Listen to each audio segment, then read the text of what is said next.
નમસ્કાર દર્શક મિત્રો, શિનોર સમાચારમાં આપ સૌનું હાર્દિક સ્વાગત છે। શિનોરમાં MGVCLના કર્મચારીઓ સેફટી સાધનો વિના જીવના જોખમે કામ કરતા જોવા મળતા શિનોર MGVCLના વીજ કર્મીઓની સેફટીને લઈને અનેક સવાલો શિનોર નગરજનોમાં ઉઠવા પામ્યા।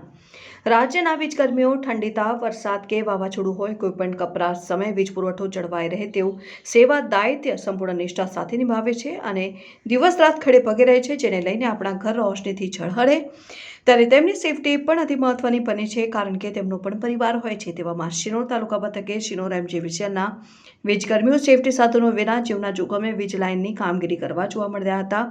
ત્યારે આવી કામગીરી દરમિયાન કોઈ ઘટના ઘટે તો જવાબદાર કોણ, તેવા અનેક સવાલો શિનોર નગરજનોમાં લોકમુખે ચર્ચાઈ રહ્યા છે। ત્યારે શિનોર MGVCLના જવાબદાર અધિકારીઓ દ્વારા આ બાબતની ગંભીર નોંધ લઈને જરૂરી કાર્યવાહી કરે તે જરૂરી બનવા પામ્યું છે।